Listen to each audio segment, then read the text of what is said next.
bem-vindos ao Figueira TV e ao programa Cultura Foz. Hoje connosco temos um convidado que é especializado em estudos europeus e possui ainda formação em refugiados e migrações forçadas e uma intensa atividade política, sendo neste momento diretor de gabinete de estudos do Partido da Terra. Olá, bem-vindo Carlos Romeira, é assim que nos vamos tratar porque já nos conhecemos há algum tempo. E começo pela primeira pergunta.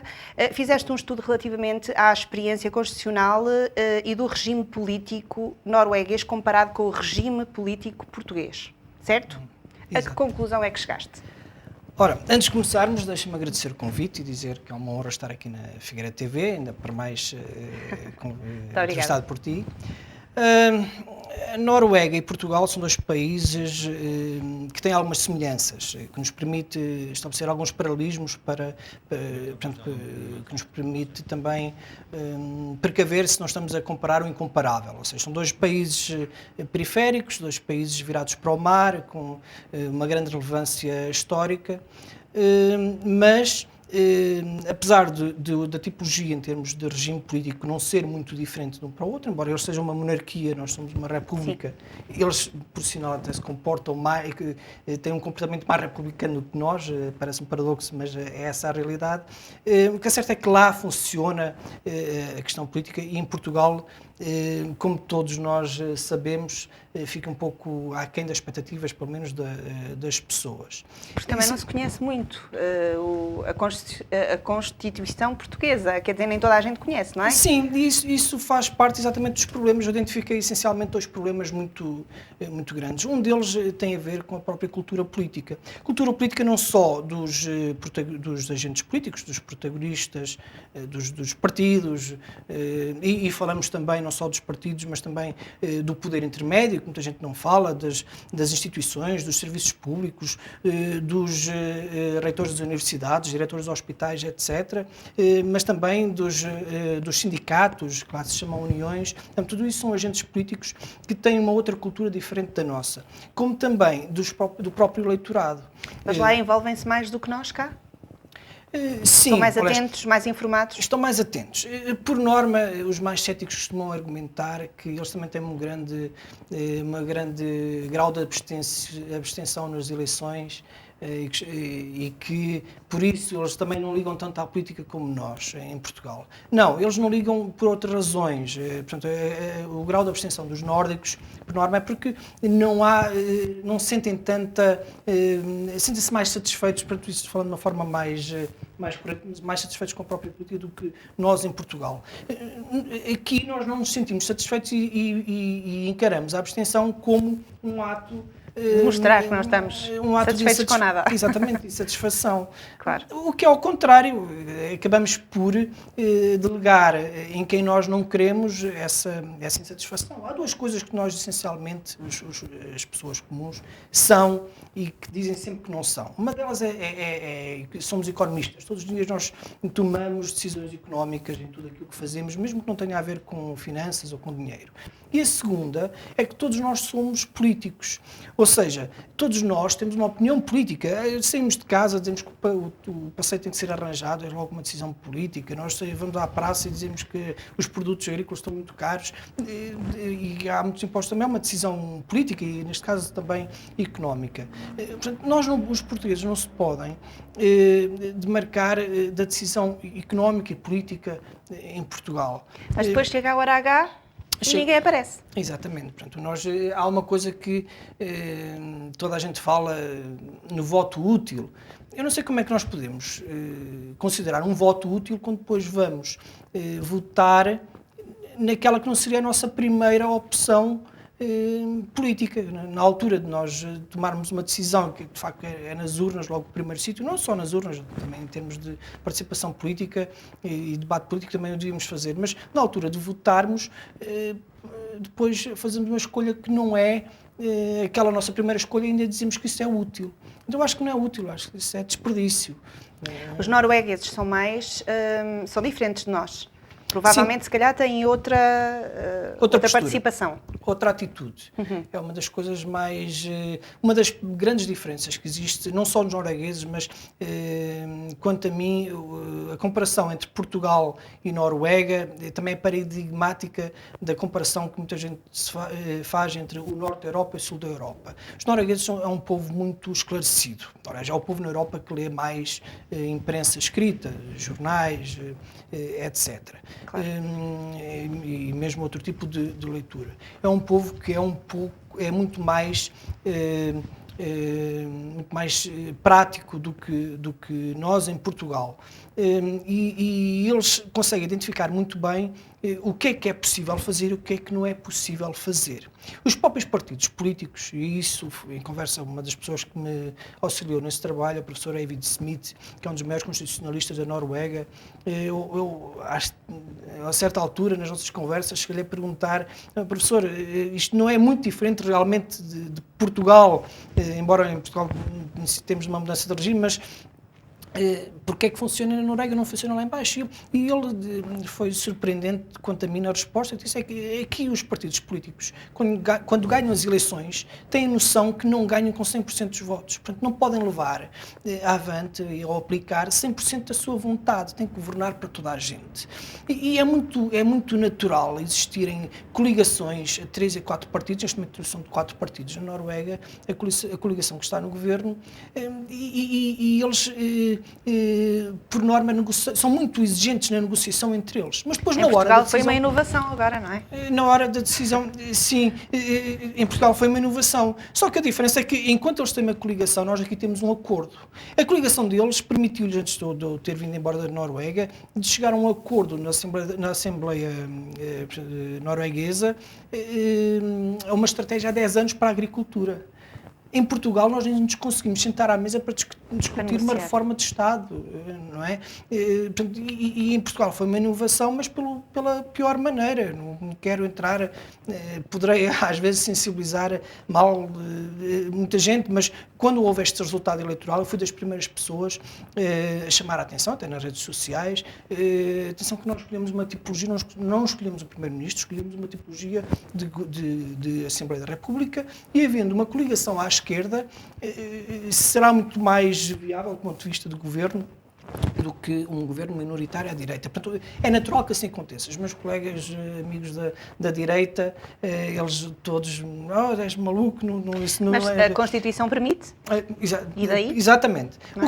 O que aconteceu não foi exatamente isso. O que aconteceu foi um acordo. Não há uma coligação. Nós continuamos a ter um governo minoritário. Sim. Porque viu-se agora, em relação ao voto de condenação de Angola, houve um dos partidos que não estava portanto, que tinha o tal acordo, votou noutro sentido. Sim. Que não é o do governo. Portanto, não há uma coligação, até porque quando as coligações se desmancham, cai o governo, não é? Claro, continuamos a ter um governo minoritário, mas que também não cabe na lógica nórdica. Portanto, nós somos o único país, em termos de democracias modernas, que tem este regime semipresidencialista. Isto não é uma coisa só que eu digo e defendo.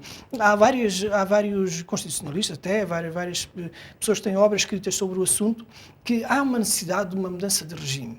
Aliás, nós temos neste momento um regime que foi extraordinariamente implantado depois do 25 de Abril, mas que ainda não se perguntou às pessoas, aos portugueses, se é isto que nós queremos de facto. Mas para isso também era preciso, lá está, aquilo que falávamos há bocado, os portugueses conhecerem a Constituição, e a maioria deles não a conhece. Sim, pelo menos seria necessário haver um debate aberto. Eu não estou a dizer que eu defendo, não se deveria chamar referendo, antes um plebiscito, mas devia-se referendar a Constituição. Aliás, isso foi até era uma das ambições do Sá Carneiro. Eu acho que deveríamos, de facto, referendar aquilo que queremos. Não direi que se referenda a Constituição. Há quem não o defenda e, de facto, é problemático, mas que se referende o caminho constitucional que nós temos. Nós temos a segunda Constituição com mais artigos na Europa, tirando a da Áustria, é demasiadamente extensa, a que tem tem também a segunda, ao que me parece, já falha a memória, com mais palavras. Aquelas que emanaram da Constituição Portuguesa, como a angolana e a brasileira, também têm os mesmos problemas. E há estudos que comprovam que estas tipo de constituições prolixas, demasiado complexas, são aquelas que sofrem mais inconstitucionalidades, mais violações. E nós temos um grande problema. Permanentemente estamos a denunciar inconstitucionalidades e não estamos satisfeitos com isso. Eu não sei, de facto, se calhar as pessoas é assim que querem, não sei, mas nunca ninguém lhes perguntou. Eu não sei, de facto, mas devia-se perguntar às pessoas. É isto que nós queremos, é este caminho, é este regime semi-presidencial que nós queremos. Queremos um presidencialismo mais ao jeito dos Estados Unidos, por exemplo, um parlamentarismo mais ao jeito do Reino Unido. O que é que nós queremos? Mas lá está, tu também dizias há pouco, o povo português não é tão bem informado quanto o povo norueguês. Se calhar é por isso que essa questão também nunca se colocou, certo? Não, isso tudo partiria, por exemplo... Ainda temos uma taxa de analfabetismo um bocadinho, se calhar agora não tão elevada quanto há algum tempo atrás, mas se calhar, pelo menos em termos de informação, fica muito aquém que o povo norueguês. Será? Sim, da forma como o encaramos. Claro. O povo norueguês tem uma grande tradição parlamentarista. Nós, em Portugal, essa informação deveria partir, com certeza, das escolas. Claro. Implantar um pouco mais uma disciplina de política, economia, sim, é uma boa dica. Às pessoas, aos alunos, mas logo a partir até da escola primária. Sim, ensinar as crianças a terem uma participação ativa política. Exatamente, em termos de cidadania. Ao fim e ao cabo, são eles as gerações futuras, não é? Exatamente. Há uma disciplina, de facto, que fala sobre cidadania, mas não de uma forma aprofundada. Sim, muito. Dizer muito como é que funciona o regime político. Muita gente julga que vai às urnas legislativas escolher o Primeiro-Ministro. Aliás, há muitos alunos que não sabem quem é o Presidente da República. Não é? Pois, isso também é um facto. Mas o que é certo é que nas únicas eleições diretas que nós temos, que é de Presidente da República, nós, no fundo, é que nós estamos a delegar na figura do Presidente da República a escolha do Primeiro-Ministro. Ele é que vai escolher o Primeiro-Ministro. Portanto, é a única vez que nós... Mas depois não aceitamos que ele faça a escolha que ele entende que é a melhor para o país. Depois já vamos contestar a escolha.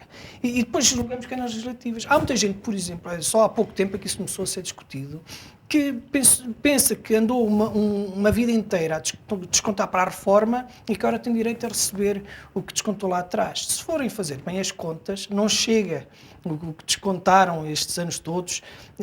Não é assim que se calcula em termos de reforma. Portanto, os ativos, as pessoas que estão a trabalhar neste momento, descontam para aqueles que, os reformados, os doentes, as pessoas que não podem. Portanto, o cálculo é completamente diferente. As pessoas não conhecem muito bem isso. As pessoas não desconhecem, por exemplo, no Orçamento de Estado, que nós estamos a fazer previsões de gastos tendo em conta uma previsão de receita e que se as coisas não baterem certo, que depois entramos num déficit orçamental.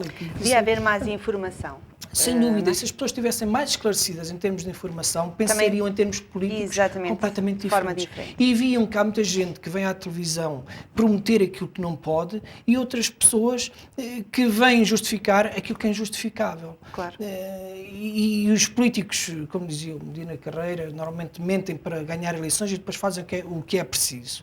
Eu acho que não, acho que os políticos deviam consciencializarem-se que estão lá com uma missão, tal como...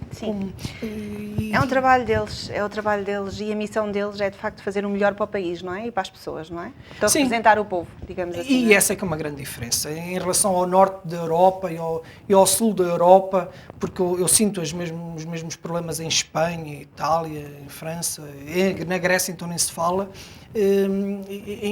E por falar na Grécia, desculpa interromper-te, por falar agora na Grécia, nós também tens formação em refugiados e migrações forçadas.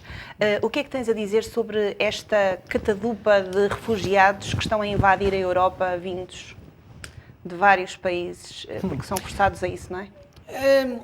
Bem. Achas que há alguma resolução que a Europa podia tomar, ou mesmo sem ser a Europa, para evitar esta... Bem, em primeiro lugar, entrada. Em primeiro lugar, vamos tentar saber se isso é bom ou é mau para a Europa. É que nós não podemos esquecer que Portugal, a médio e longo prazo, vai chegar aos 6 milhões de habitantes, nas piores previsões. Estamos a decrescer em termos demográficos, e a Europa também, e poderá ser uma solução, aliás, por isso é que a Alemanha até assimilou uma grande parte deles, exatamente por causa dessa questão demográfica. Mas falando em Portugal, a questão é que e eu estou a fazer-te a pergunta exatamente a mesma pergunta que as pessoas fazem, não é? Ao vir a invasão dos refugiados, não é? Eles vêm, têm casa, têm empregos, e os portugueses que estão cá não têm essas condições. Claro, e essa era a segunda questão que eu ia dizer. Vamos distinguir estas migrações que estão a ocorrer, vamos distinguir o que são de facto refugiados e o que são migrantes económicos. Segundo os dados até mais favoráveis, só cerca de 20% das migrações do último ano e meio é que são de pessoas originárias da situação de guerra da Síria. Não é? E mesmo os que vêm da Síria, nem todos são refugiados, porque há um enquadramento legal a nível internacional, emanado do próprio Acnur, do Alto Comissariado para os Refugiados, das Nações Unidas para os Refugiados, em que especifica exatamente quais é que são as condições para refugiados. É que é preciso ter a vida ou a integridade física em causa por perseguição racial, política, etc. Sim, mas aquilo que se vê na comunicação social é que a maioria é assim. Pois é, que as ciências sociais, de certa forma, gostam de generalizar um bocadinho mais, alargar um pouco, então abrangeu-se também os cenários de guerra e de catástrofe natural, e muito bem essa noção de refugiados. Mas lá porque a Síria está em guerra, também não quer dizer que todos aqueles que vêm da Síria sejam refugiados. Atenção, porque aqueles que não tenham de facto esse enquadramento em termos de perigo de vida, de perseguição, etc., também ao abrigo da legislação do direito internacional, também não são refugiados. E por norma estamos a falar de refugiados, pessoas que de facto são perseguidas, que não representam para nós sequer ameaça nenhuma, bem pelo contrário, representam ameaça para os regimes que os perseguem, portanto, acabam por ser uma mais-valia. Há uma maioria de pessoas que entram na Europa que são refugiados de facto. As restantes são migrantes económicos que aproveitar, não faz sentido estarmos a falar de refugiados que vêm do Paquistão ou que vêm da Tunísia ou de Marrocos, obviamente que não há refugiados desses lados, não é? A não ser que eles tenham passaportes sírios falsificados, também acontece. Mas isso são migrantes económicos. E o grande problema que existe, de uma forma geral, na Europa, é que não existe uma economia europeia, não existe uma política europeia comum para as migrações. E nós vemos políticas diferentes a serem aplicadas na Polónia, agora ora abrem, ora fecham a migração, depois não vão à Polónia e entram pela Grécia. E ninguém se apercebe, ou não se querem aperceber, que, uma vez em Estado de Schengen, há liberdade de movimentos. Ora, e se a Grécia, por exemplo, abre as fronteiras... Mas os refugiados têm privilégios que os portugueses não têm. Mas os refugiados é uma minoria. Então, eu, na minha opinião, acho muito bem que se dê todas as condições que estão previstas na lei, no direito internacional aos refugiados, porque, como disse, são pessoas com um estatuto e com um enquadramento completamente diferente e com necessidades diferentes, inclusive até serviços religiosos também estão previstos, etc. Diz-me uma coisa, Carlos, no meio dos refugiados não estarão também terroristas? Sim, mas eu agora faço a pergunta também, eu sei que há uma franja política mais nacionalista que até defende que estas migrações, que despoltou estas questões terroristas. Não nos esqueçamos que a maior parte das pessoas envolvidas nos atos terroristas não só tinham nacionalidade de países europeus, como alguns até já tinham nascido em solo europeu. E a pergunta que eu faço é, se não houvessem franjas radicais terroristas, se não houvesse o Daesh, que é uma evolução da Al-Qaeda, se não houvesse esse terrorismo e continuassem a haver migrações havia atentados, portanto, não são as imigrações que são os responsáveis, até porque há migrações, o que há mais para aí no mundo são migrações de pessoas, migrantes económicos, e que não é por isso que há e os portugueses foram responsáveis por alguns desses fluxos. O que acontece é a relação no aspecto possivelmente os terroristas encontraram um canal para fazer infiltrar pessoas cá na Europa. Isso não duvido, isso é quase que do senso comum.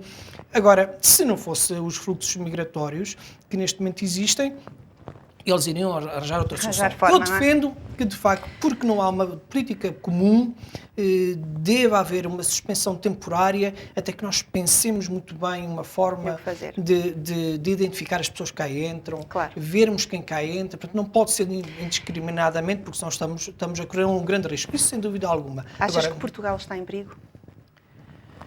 Bem, surgiram agora notícias que poderá estar. Portugal sempre foi, nesse aspecto, um país de mais neutro, desde a altura da Segunda Guerra Mundial. Nunca foi um país palco de atentados. Sim, manteve-se sempre um bocadinho. Agora, não nos esqueçamos de uma coisa, e foi, se não me engano, em 2006, Mohamed Al-Zarqawi, se não me engano, chamou a atenção de que Portugal e Espanha faziam parte da terra de Andaluz, ou seja, eles próprios diziam, depois da queda de Israel, nós vamos tomar Andaluz. Isso não foi tomado um pouco, não direi anedótico, mas passa a expressão chutado para canto, porque fazia parte da retórica daquela franja mais radical. Mas o que é certo é que poderá estar na mira de Portugal e Espanha, na mira dos radicais, se assim entenderem. Eles não Espanha já teve, não é? Atentados. Portugal ainda não. Sim, não esquecemos, nós também temos bons serviços de informação, parece-me a mim suficientemente bons para conseguirmos travar algo. E temos um serviço militar que nos defenda no caso de invasão? Nós pertencemos à NATO.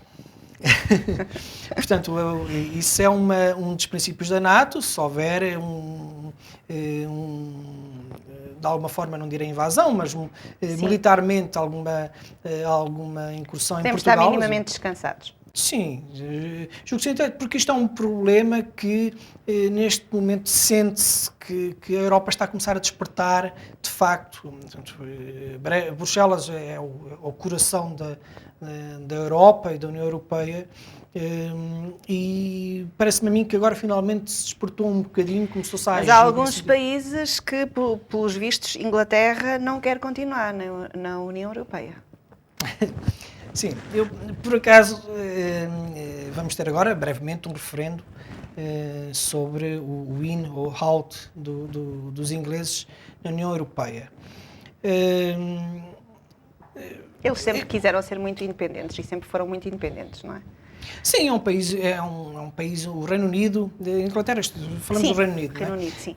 O Reino Unido é insular, portanto, só por si já tem umas características pouco próprias, é a base da Commonwealth, portanto é muito mais atlântico do que propriamente europeísta. Não nos esqueçamos que o próprio de Gaulle vetou 2 vezes a entrada do Reino Unido na altura no projeto europeu.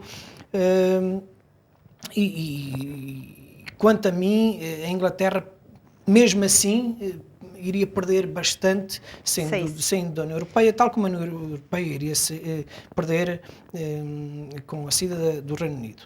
Eu acho que temos de ser intelectualmente honestos e dizer que não sabemos muito bem o que esperar se isso acontecesse.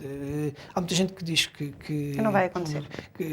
Não, é uma possibilidade de acontecer, mas há muita gente que diz que se acontecer ao fim da Europa, outras pessoas que dizem que, portanto, não nos afeta em nada.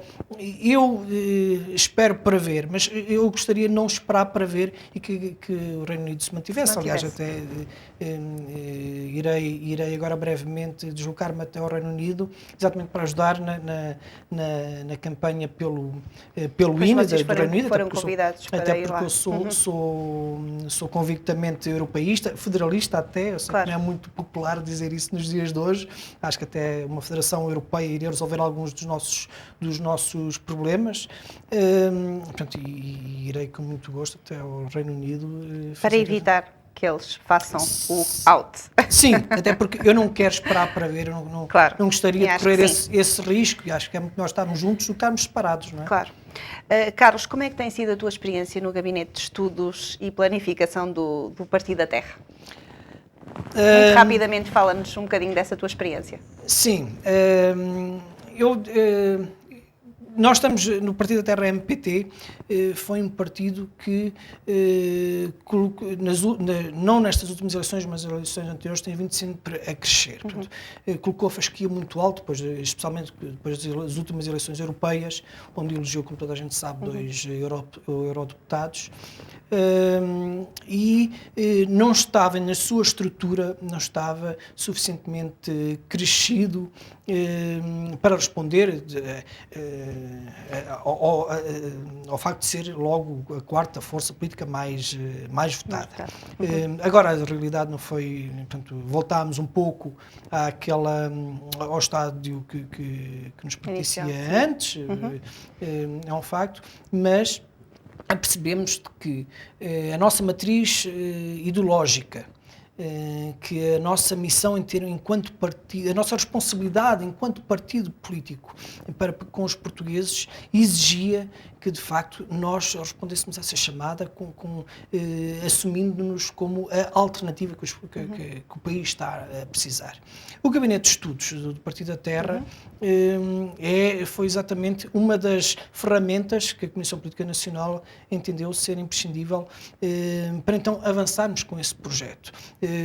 Nos próximos, não quero revelar muito aquilo que vai acontecer, mas nos próximos meses muito breves haverá notícias muito boas em termos de evolução do Partido da Terra. Está-se a trabalhar afincadamente nisso. Esta Comissão Política que nós temos no Partido da Terra tem empreendido esforços nesse sentido, de uma forma muito sóbria, muito ponderada, e garantidamente então vamos aguardar e acho que vai valer a pena. Uma última pergunta. O que é que achas que falta na Figueira para que a Figueira possa ser noticiada como já o foi? Sim. Esta é a pergunta normalmente que eu faço a todas as pessoas que têm algum trabalho na área política. Porque acho que é importante a vossa opinião. A Figueira tem tudo, tem serra, mar, rio... Tem tudo de uma forma natural. Exatamente. O que é que falta na Figueira para ela ser assim? Sim, tem graves problemas. Basta dizer que nós somos o concelho mais industrializado do distrito e somos um daqueles que tem maior taxa de desemprego. Não é? A Figueira da Foz já provou no passado, por 2 períodos da sua história, que foi a altura da Belle Époque, em que as tendências de Paris vinham primeiro para a Figueira, antes de irem para Lisboa, para o Porto. Chegámos a ter 6 casinos. 6 casinos aqui na Figueira? 6 casinos na Figueira da Foz.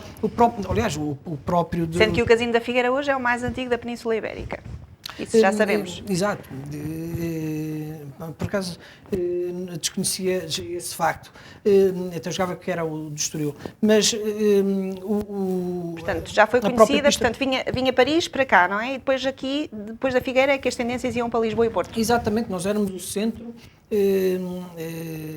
da moda, das tendências, da cultura. Né, que toda aquela envolvência da Belle Époque. Depois tivemos na altura, na viragem do século, mais ou menos, a altura de Santana Lopes. Eu sei que é muito discutível, muita gente poderá ponderar que houve muito gasto, etc.